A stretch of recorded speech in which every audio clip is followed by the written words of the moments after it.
Swayam Prabha. Digital India. Educated India.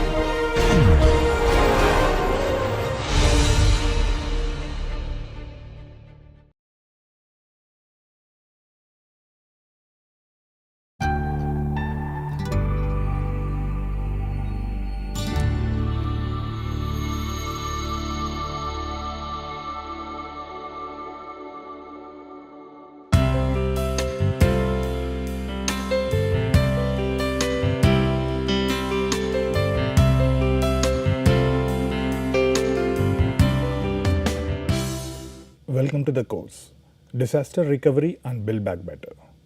My name is Ram Satish. I'm an assistant professor in Department of Architecture and Planning, IIT Roorkee. Today, we are going to discuss about how to teach disaster recovery and build back better in built environment education.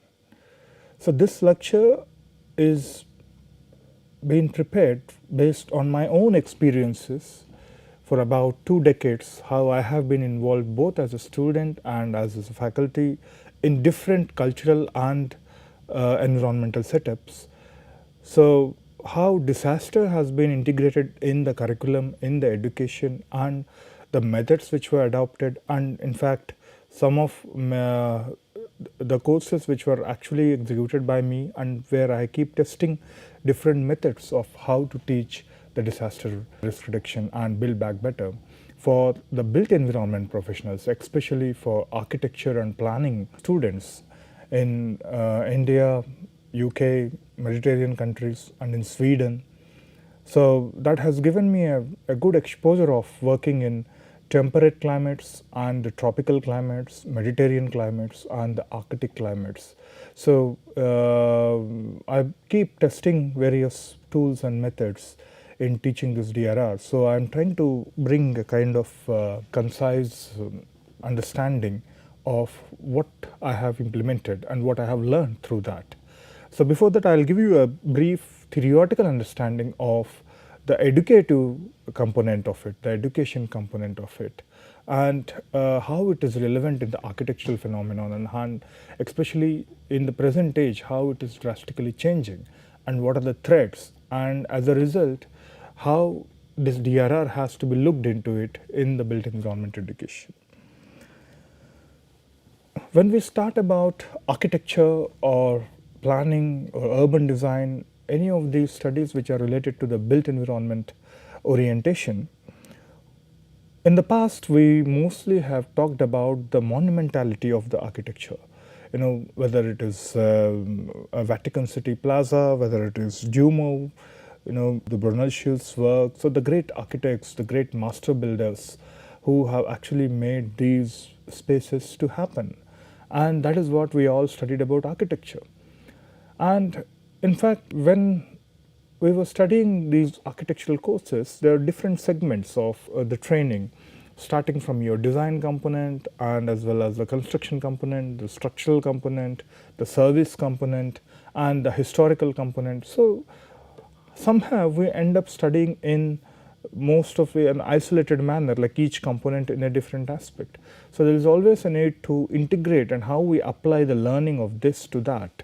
So this is the missing component. And if you take ahead from the historical times of architectural understanding, where people used to work under the master builder, and that is how they learned architecture. But coming into the modern era, where the Frank Lloyd Wright or Louis Kahn, you know, people, that is again, it's a kind of apprenticeship, how they learn from these masters, learning from masters. Even Bauhaus, you know, that is just not a school of thought, it's a vision, right? So that's what Louis Kahn states: schools began with a tree, with a man under a tree, who did not know he was a teacher, discussing his realizations with a few who did not know they were students. So this is a very intimate relationship which he brings up, and as a result of this interaction, the architectural apprenticeship or the student, he tried to test a few ideologies and then come to a particular decision making process. So that is where this whole education is unlike the engineering subject which happens in a classroom, we as an architects and the planners, we deal with the real situations and the psychological aspects of it and the behavioral aspects of it and the financial. There's a various dimensions which are involved in the built environment studies. So that is where this kind of training has been followed upon. And Louis Kahn talks about this idea of an individual communicating to several individuals who, after due deliberations, accept the ideas only when these are found acceptable through the process of checks and counter checks over a period of time, intelligently, sensually, and the level of performance they generate in patterns of life and living. So this is all about the trial and error process of how you develop this idea and how you communicate this idea and how you check this, how you counter check this, and how you see how it has been experiencing it, how it is behaving, what is the responsive pattern of it, how people are responding to it. That is how the learning process happens. When we talk about an architecture study, we mostly orient our students into the building orientation. But one has to understand that the building is not just an objectified form of an architecture. It is also the cultural setting, the cultural setting which makes an important contribution in understanding, giving meanings to that place. Like for instance, we called about the Jean-Marie Gibau Cultural Center, Renzo Piano, which talks about an ecological setting and the tribal understanding and how bringing that into the architectural aspects. And similarly, when we talk about the post-independent architecture, where Chandigarh, planning of the Chandigarh, where Western philosophies have come and worked in an Indian with a modern vision, and the visions for democracy and equal opportunities, and how the method of working and how they have understood the site and how they have understood. So these are all a transition process in the way the architecture have understood with the community, have dealt with the communities. And earlier it was very singular process, but now it has gradually changed from a singular to the shared visions. When we talk about the shared visions, in fact, today we are talking about many important courses like urban design or architecture, masters. But you see, way back in early 19th century and 1850s, Liverpool, which have started the civic design courses, even today this particular course do exist. So that is where they talk about bringing the stakeholders into the design process, in the planning process. So this is very important that we have to move from a singular vision to a shared vision, because many at times they notice that the singular vision process have failed, apparently. And one has to look into and take into the account of different user groups, the stakeholders, the decision-making authorities in the process. In our present context, the globalized, so if we look at the time frame of how our society have moved, at least from India, what M.N. Srinivas talks about, from the Sanskritization to the Westernization and to the colonization and to the modernization, industrialization and to the modernization, and now today we are living in the globalization. But still, the gap between the rich and the poor is ever increasing. There's the challenges for poor and there are challenges for the rich. There's very diverse challenges. There's a very uncomparable challenges which both the groups are facing today, right? So the poor, obviously the poverty reduction is one of the basis of the disaster risk reduction. And when we have to talk about the rich, whether it is in the form of a well-planned settlement, well-planned city, obviously it is being organized well, and whether it is in a building, whether it's in a city, one also has to look at in what conditions this city has been planned and what would be the impact, not only today, but how it will make an impact after 100 years as well. So this is an important setting, how the foreplanning has to be taken care of. We are also living in the state of wars. We are living in the state of contestations. That is where an example of Nicosia, how a city is broken into two countries. It belongs to two countries. One is the Turkish Republic of North Cyprus and the Greek part of the Cyprus, which is the Nicosia and the Lefkosa in the north. And in these conditions, obviously, how to channel the services, how to have a holistic understanding of DRR, whether it is a natural made or a man made disasters, how we need to bring that consensus. These are some of the challenges which we have. And the great people like Laurie Baker, who actually worked with the poor and especially developed the low cost technologies, how we can actually work with the local masons, how to train the local masons. So these are all some of the bottom up approaches of how we can engage these communities, how we can develop some indigenous methods to construct. So this is one of the idea.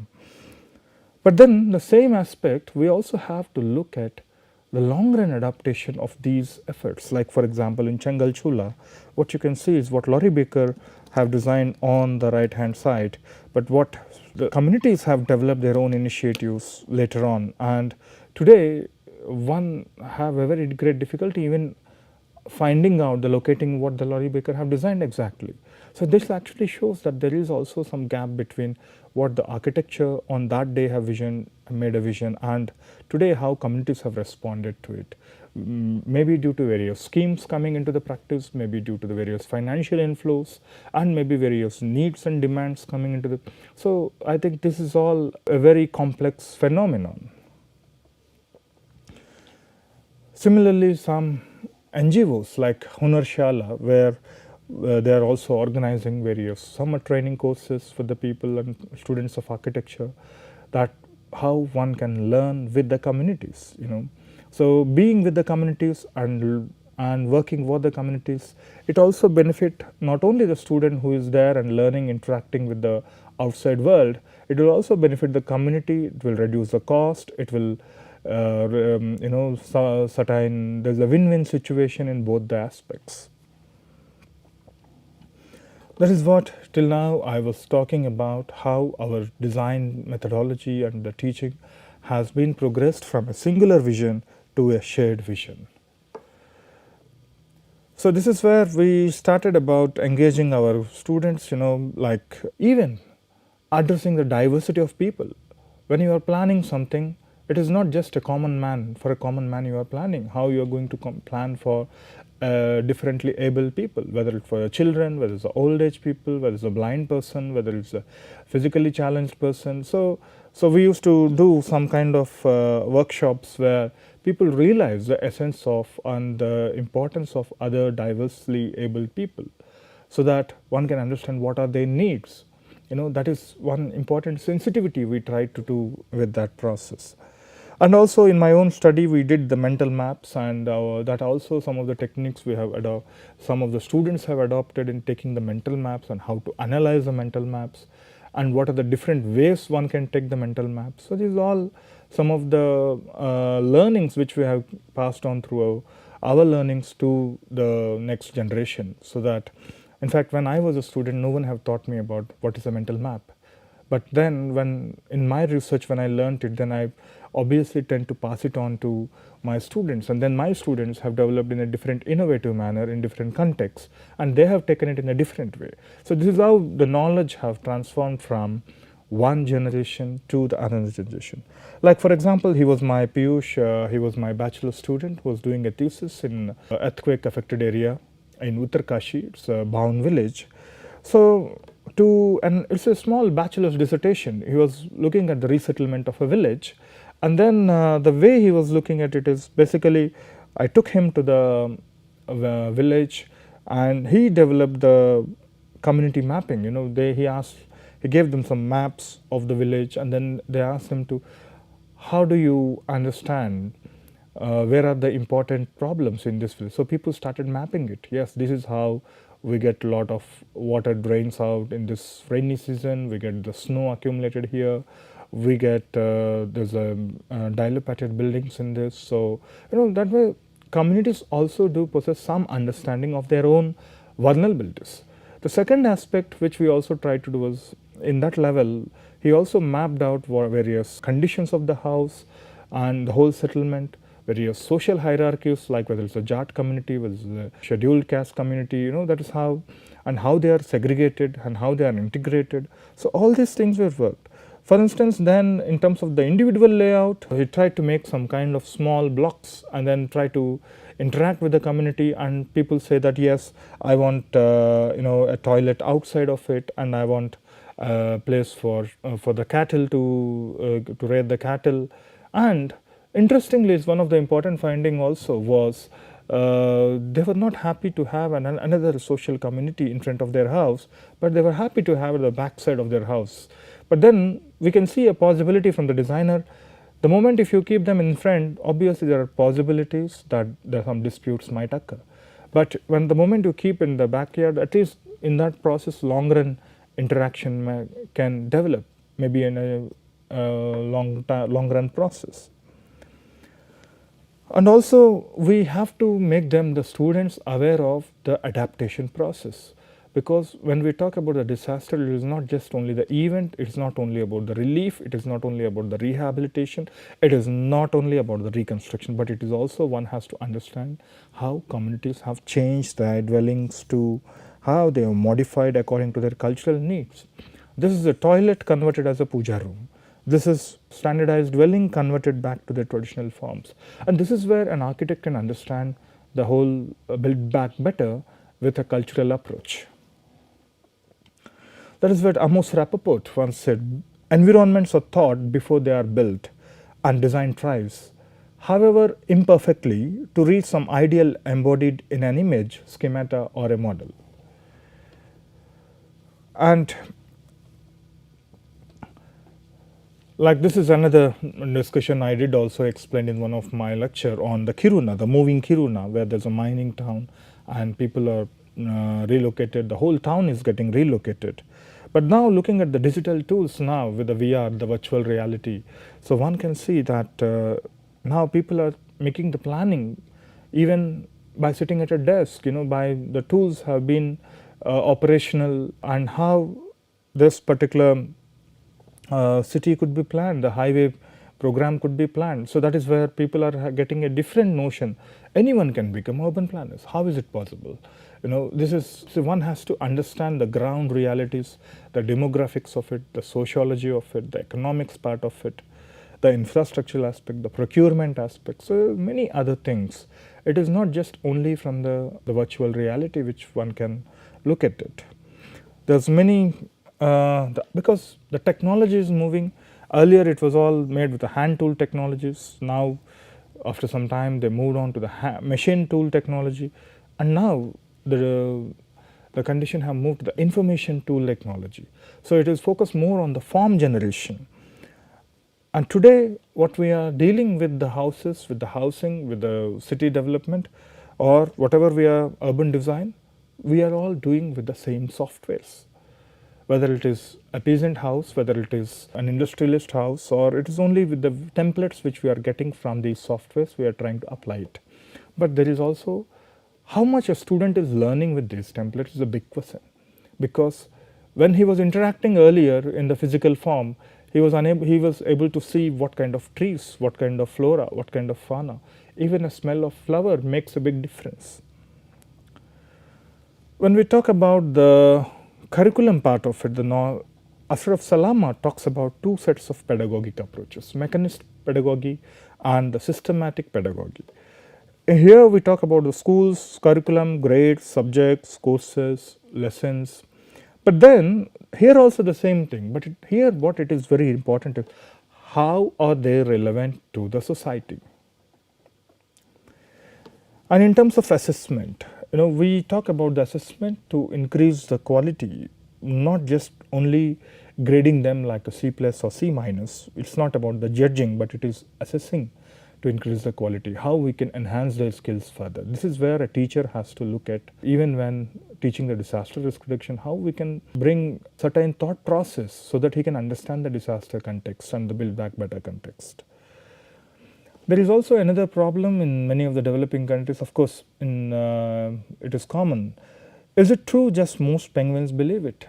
So students tend to believe that some master have developed, and they tend to believe that it is true.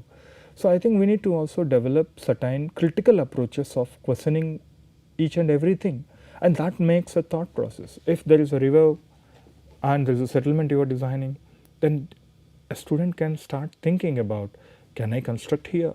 What happens when a flood comes? What happens to what level the flood comes? Then where should I move? Do I get any land from this? So these are like the brainstorming questions, so it is not just only, let's say you say a rule says you have to do this, then you have to critically question it. This attitude has to be developed further. As I said to you, in the education process, we learn by part, but it is very important that how a system works together when it is all connected and interconnected. They are dependent and interdependent with each other. This is what I talk. A settlement is not just a thing, it is a system of things. Whether it is an underlying topography which has created the flora and ecological dimension of it, the flora and fauna, and then you got the public space network which might change in a millennia. You have the plots and the centuries, and then blocks, and then you have the buildings, and then the intermediate levels. Unfortunately, many of the architects, they try to orient only this level, or maybe at a planner's dim. We also need to, in a disaster context, we need to see how this vertical understanding goes and inform the macro level understanding to the micro level understanding, and the micro level to the macro level. So we need to have that kind of interface. Here I want to also bring some theory of H.D. Chaya, how he talks about the self-development aspect from a part to whole relationship. In an education, we teach about subjects, but we also teach, it's very important to teach about the self-responsibility, how they realize themselves, how an I is interacting with the whole world, So the moment he is born, he is related to his family, he is related to his gender, he is related to his caste, he is related to his neighborhood. Okay, so in that way he is related to his town, he is related to his state, he is related to the much more macro level nation and as well as the universe. So if something happens here, he should not be bothered. If something happens in China, right, or in Nepal, don't you think he will just ignore it? So this is where the sensitivity has to understand that everything starts with I. It is not just only I have to be happy, but if we, you, they, that attachment process also has to be part of the integral education. Because I is always perceived through time and space. And time and space are constantly changing. The moment he is traveling in different places, the moment he is growing up, but then it says there is only I and change which are constants. And this Chaya calls it as a kind of the architectural process of the world, the process of ordering time, space, and forms. This process is called Panchikaran, and becoming of worlds where the man is a micro reflex of the universal totality at all the existence levels of idea, process, and medium of macro level universe. So it starts with I, and how your responsibility goes back to a much more macro level is very important. And that is where your roles, how this I, myself, and me, and how your roles will, like the body and mind, how your relationships, and how as your role plays like an explorer, as an observer, how it keeps interchanging with it, and how the attributes, so this whole thing is a very theoretical concept, though I am not going in depth of it, but at least one has to understand that the God's universe is complete only with man. Without him it is incomplete. So which means we are the cause for everything, whether it is the nature of a disaster, the cause for a disaster, it starts with I. We will be responsible for everything, right? Without us, the concept of disaster cannot be understood. So in an education process, there are three things. One is the cognitive aspects, and the psychomotor aspects, and the affective aspects. So cognitive is talking about the mental capacities, which talks about the skills and the knowledge which you learn through the brain, and whereas the psychomotor of how you learn through the hand, and the affective which you learn, which goes into the heart, which has some value of your education. There are a lot of taxonomies which has been developed. Bloom's taxonomy is one of it. Bloom's have developed 1956, where there is a lower order to higher order, where evaluation was on a peak, but in 2002 he brought the synthesis and then the creation into the top in the summit. And now in the present generation of architecture, we are talking about not only the digital forms because of various fabricated models where technology has been advanced, and also we are looking at the digital processes as well. But in this process, what we are missing is the ground realities. In fact, there are many models like CAD simulation models, like this is one of my students' work where they try to simulate the lighting aspects and as well as the climatic aspects of it. So in this process, when you do a design, when you have to test back how it works in this context. On a simulation level, yeah, maybe it will give you some hint, but one also has to see from how he will document it and how he will take it further. And in an architectural education, it's a 5-year course, and where it starts with a fundamental foundation, elaboration, integration, advanced specialization, and the last 3 E's: exploration, evaluation, and experience. Here you start with the small things, basic knowledge of it, and then you try to elaborate on further. But here, this is where we integrate structures, construction, quantity pricing, the financial aspect. So we start integrating, and then we move on to the advanced specialization. Your focus will be oriented. But in the teaching, it is not just about what you teach, how much they have learned. This is assessed that it is not about how much you have taught, but how much they have learned is more important. I have taught Snoopy to whistle, but I can't hear him whistle. I said I taught him, not he had learnt. So this is where the gap has to be analyzed. And also, this is one of the thesis of Vishal, one of my students, and he developed a Rohingya refugees shelter as a project. And you can see the handmade drawings of his work. And the moment person is touching his pencil and drawing on the board, it will give him more time to think about the details he's working. If it was a digital thing, what happens is mostly they try to copy and paste from different aspects of it.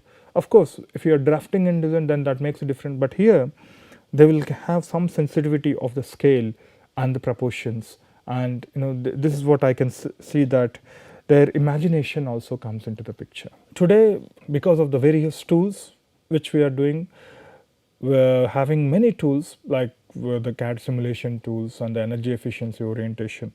Today, we are not having anyways, the final year students are not at all using their hand skills, which they learned in first year, but eventually they forget about it. This is one problem. And also, the site interactions become very less, and they mostly end up in sitting on a table and drafting things. I think this is very important, that you have to interact with this process of digital interaction and along with the site interaction, knowing the realities. For instance, when any US admission procedure, when they get a portfolios from all around the world, every portfolio looks more or less the same, because they're all developed by the same tools and same processes. So that way the diversity and the context has not been addressed. And this is where how the tools, the digital tools, are also conditioning your thinking and your understanding process, and also your design ability as well. Now, one of the useful tools which have come up with the spatial information technology, the GIS tools, where you can see from one of my students' work of the hazard landscape, because the satellite imagery plays an important role. But now, to what extent we have to include that satellite imagery at a BARC level or B-plan, because they deal with much more of a larger scale projects of city planning or the regional planning. For them, GIS is already within the subject in the curriculum. So in that way, it was helpful for them to get the drain layouts and as well as the hazard landslide intensity maps. So that will give you an overall regional understanding as well. Also, the GIS is one of the useful tool, but one has to know that what scale you have to apply and what scale, the macro level scale to the micro level scale, how one can understand. The moment it goes to your site level, how this information would be useful, I think that is where the gap comes in between. So when we say about the psychomotor skills, we also have demonstrated with the help of Indira Gandhi Rashtriya Manav Sangrahalaya in Bhopal. This is a disaster shelter which has been built by Erukula tribe in 3 hours time. So we procured the material, we collected the various laborers from different parts of Andhra, and then we brought them here and we demonstrated. And in this process, what happened is students have learned that even a lightweight hut can be made in 3 hours, which is very quick. So that has given, it's very indigenous, but one has to learn that skill. Also, when I was a student in Oxford, my faculty have taken us to the Center for Alternative Technologies to test various technologies, the local technologies, how we can make it work. So this is all the hands-on training which will remain in the student's mind forever. Also, when I was doing my research, I used to engage some of the BArch students along with me. I used to take them to the villages, and they used to interact with the villagers, they used to interact with various council development activities, and there are a lot of discussions living with the villagers and knowing their difficulties, and that has really opened a third eye for them. Before that they were all imagining a different context. When they started interacting with it, it was a very different experience for them. And similarly, some of the things what I also developed is we have so much of information to read, but how much to read and how to synthesize it is a very important aspect. Unfortunately, for each course, there is a lack of reading materials for DRR and Build Back Better. And this is a very great need that we need to develop by topic by topic. So what I try to do is, I used to give them different topics within the groups, and then let them compile a lot of information on it, and then at the end of the day I'd compile as a reading material. Like this was a subject on climate conditions in Sweden. So in that way I've given a wide variety of topics which is falling under that, and then at the end of the day we do a kind of big poster putting all this reading material understanding in one big poster of it.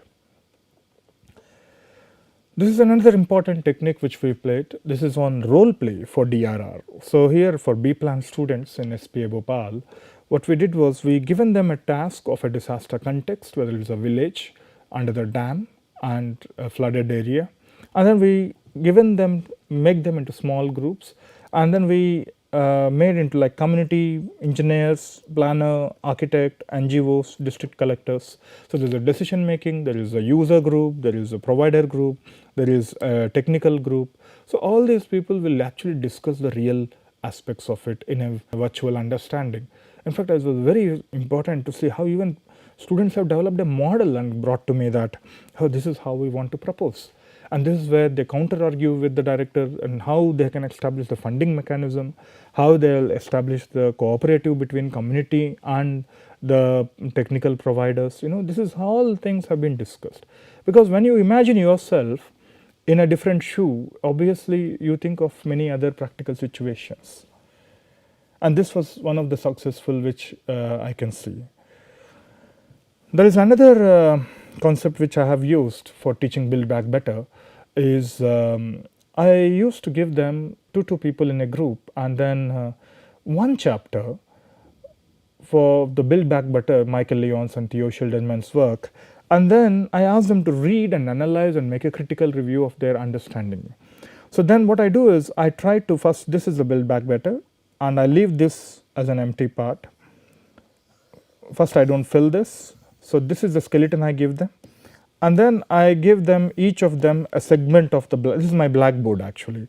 So whatever the discussions we are getting, what they learned, I try to ask them to summarize in this part.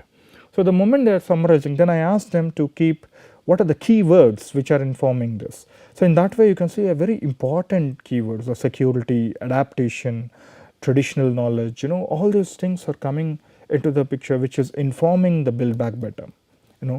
That is how I try to put, and then we ask them a big poster. In that process what happens is the people who don't just study the chapter and forget it, they will summarize it, they will portray it, and it becomes a memory for them. Now if you look at all the circle here, these are all various tools. what we learnt, whether it is an insurance, whether it is the participation and all these things. So similarly, the end of the workshop will be like this. So, and more importantly, I try to cover different geographical positions like Kenya, Pakistan, Australia, or Turkey, China, the variety of geographic conditions, Lima, Peru. So how they have adapted, how they have faced, what kind of tools they have used, what are the successful things, what is not. So this is how I was trying to develop various methods. And obviously these are all my trial and error process. I am also learning, and whatever I did and what I felt was more successful was some of the tools. And here the cognitive and affective and the psychomotor skills I try to address in a balanced way, because it is not just only by theories and concepts you put it onward, and or even the software tools plugging in it, but how one can actually critically look at it in a one is by time wise how they look at it, and by management perspective how they looked at it, an integrated perspective how they look at it, and a learning perspective at the end of the day. So this is what I want to present about how to teach Build Back Better. Thank you very much.